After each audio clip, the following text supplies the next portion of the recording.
And welcome everybody to FanStream Sports, powered by DSP Media. This is the Fighting Irish Daily Blitz, and I'm your host, Rob Thitoff, also known as RPT. You can find me on Twitter at pthitoff. So the WNBA All-Star Game was last week, and there was a video posted on Facebook, and it just got me starting to think. And I know this subject, a lot of Notre Dame women's basketball fans are not going to like, but I like to tell it the way it is. So here we go. So this is why.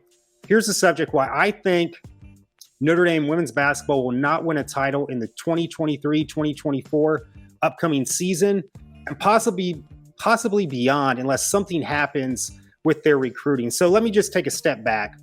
That selfie video, it was on Facebook. It's on the Notre Dame women's basketball Facebook page if you want to see it. I'm hoping Tim can insert it into this podcast. My annual video.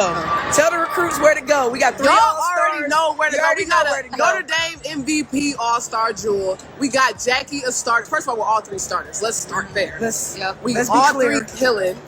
Who y'all know is creating guards that are All-Stars every year. And not to mention Marina. It's not guard to you mention and post K-Mac. you. Not to mention LA. Not to mention just 3. Who else?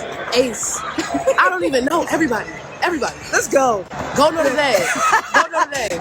This is what we do. This is what we do. Still, since 2018, this is what we do. Let's go. And it was Enrique Ogunawable, assistant coach Michaela May. I think it's Michaela Mabry. It's the oldest Mabry. Let's just put it that way. And it's head coach Niele Ivey. And Enrique Ogunawable, who was an all-star for the WNBA, also from Notre Dame as an all-star, was Jackie Young and Jewel Lloyd. So you had Enrique Ogunawable, Jewel Lloyd, Jackie Young, and in this selfie video on Facebook is Coach Mabry and head coach Ivey. And it's a decent, more or less, advertisement to come to Notre Dame to play for the women's basketball team. But Enrique makes a comment within that video to say, look at, this isn't verbatim, but look at all the guards that are in the WNBA from Notre Dame. And that is true. And if you take Skylar Diggins would be an all-star, but she's on maternity leave right now. She just had a baby. So she would also be an all-star. We've had phenomenal guards at Notre Dame. But as you can see from my sweatshirt, my t-shirt here, last time we won a title was 2018. And we had a pretty good center at the time, Jessica Shepard. And also we won a title in 2001 with Ruth Riley. And when Enrique made that comment, yes, it's great. It's a great advertisement, as Coach Jim Tressel would always say, in the generation of Twitters and twatters right now. And that's this generation right now. They love the Twitter. They love the social media. And you have to use that to get solid recruits. And Coach Ivey and even Coach McGraw back in the day before she retired, they recruited great guards. And we had some great power forwards too. But I will criticize Coach McGraw on this too. We never had a great center except for 2001, Ruth Riley, and Jessica Shepard in 2018. And she was actually a transfer from Nebraska. I'm going to say it now. I'm going to say it until the end of time. Until we get a true inside presence, not just a power forward, but a true center, tall, lanky player, I do not see this team winning a national title next year and beyond. And I know I've been pretty bullish on, and positivity, I should say, for this team in the future. What they did last year to get to the Sweet 16, they got to the Sweet 16 in 2022 as well. But when I saw that video, things, just a light bulb went up in my head to say, yeah, we have guards, and we have 2 really good guards coming in this year as well. But the transfer portal, we didn't get any sort of solid inside presence. I know last year we got Lauren Ebo, but she was not a Ruth Riley or a Jessica Shepard. And I just don't see that going forward. I'm looking at the roster for next year, and I'm going to go over the main players. So we have Hannah Hidalgo. She's a great freshman guard coming in, but she's only 5'6", and she's a guard. Emma Reish or Reich, I don't know what, I'll find out what the exact pronunciation is for that going forward. Pretty tall guard at 6'1", but she's not a true center. And then Olivia Miles, point guard, 5'10". Sonia Citron, another guard, small forward, 6'1". Anna DeWolf, she's a portal graduate student, but only 5'8" guard. KK Bransford, guard, 5'11". And here we get into, now Maddie Westfeld is 6'3", but she's a forward. She's not that center like a Jessica Shepard or a Ruth Riley. She's 6'3", but not that center presence. So here are the two main, if you want to call it center, power forwards coming back for Notre Dame last year. Kylie Watson, who will be a senior next year, who's 6'4", and then Nat Marshall, her full name is Natalia Marshall, but we'll say Nat Marshall, 6'5", and she's listed at a forward as well. So those are our true inside presence. Kylie Watson, 6'4", Nat Marshall, 6'5". And Kylie Watson made some big improvements last year, especially toward the end of the season. Nat Marshall really didn't get to play too much last year, but there is some talent there. And this is no disrespect for these two young ladies, very classy ladies. But unless something drastically happens in this offseason, I do not see them transforming into Rebecca Lobo, Lisa Leslie, Cheryl Miller, those great inside presence centers from back in the day. I just don't see it. I could be wrong. I hope I'm totally wrong. I know Greg Schaefer and I did a podcast last week previewing the Notre Dame football season.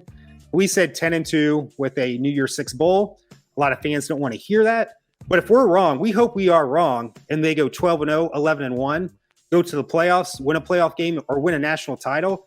We'll be the first to admit when we are wrong. And I'll be the first to admit if I'm wrong here, but I just don't see it. And as I said earlier, that light bulb just went off in my head when Enrique made that comment. Look at all the guards in the WNBA. Would be between her, Jewel Lloyd, Jackie Young at the WNBA All-Star game last week. And you would have had Skylar Diggins in there too if she's not on maternity leave. And we've had some decent, power forwards back in the day, Natalie Achanwa, but that true inside presence, it's the last two times we won a national title. 2001, Ruth Riley, 2018, right here with Jessica Shepard. And I always said too, had there not been a Connecticut when Coach McGraw coached in her heyday, we would have won more titles. It's not just Connecticut. If we just had an inside presence, look at those teams from 2011, 2012, 2013, 2014, 15, and 16. They all went to Final Fours. 2011, 2012, they played for the national title. They lost to Texas A&M, who had a great true inside presence. I forget the name of the young lady, but she was a great center, and we couldn't stop her. 2012, Brittany Griner, I think you know that name. 2013, we lost to Connecticut. 2014 and 2015, I believe we lost to Connecticut as well.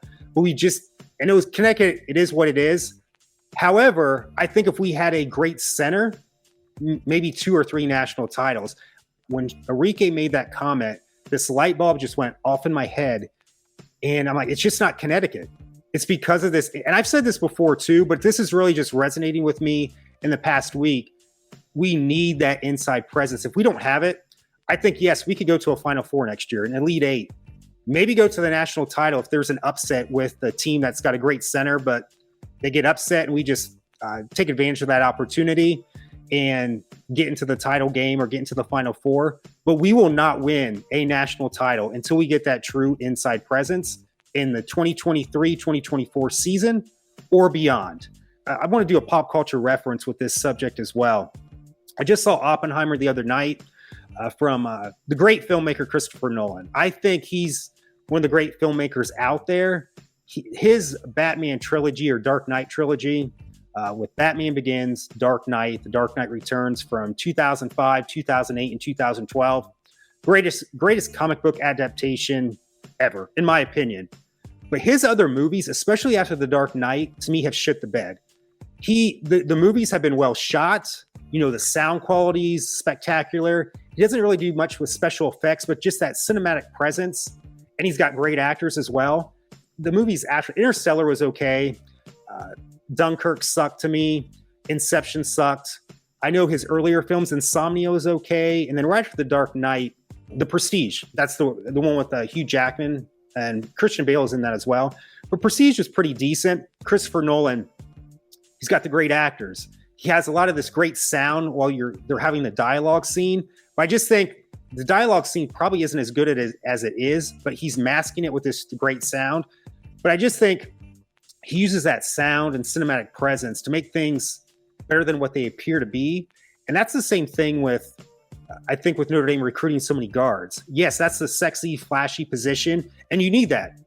With football, the in the trenches, that's what I'm looking for here. In the trenches, the offensive line, defensive line. It's not a flashy, sexy position, but you need that for a team to be successful. You just don't need the guards, small forwards, three-point shooting. I know that's the big thing I forgot to say too. I know the game has changed so much in the past since 1987 when that three-point shot was implemented in the college game. And yes, that has changed the game, but you still need an inside presence to be successful. Look at all the national champions in the past. Yes, they had great shooters, but they also had that inside presence. And we can have, Olivia Miles, Sonia Citron, KK Bransford, Hannah Hidalgo, the great freshman coming in, Emma Reich, the great freshman coming in. But if you don't have those other parts, you're not going to have a national title contending team. And the same thing with Oppenheimer. I know people are, and I think sometimes people hear other people say, oh, this is a great movie, so they think it's a great movie too, just by word of mouth. But to me, I gave that a 6 out of 10, and that was very generous on IMDb.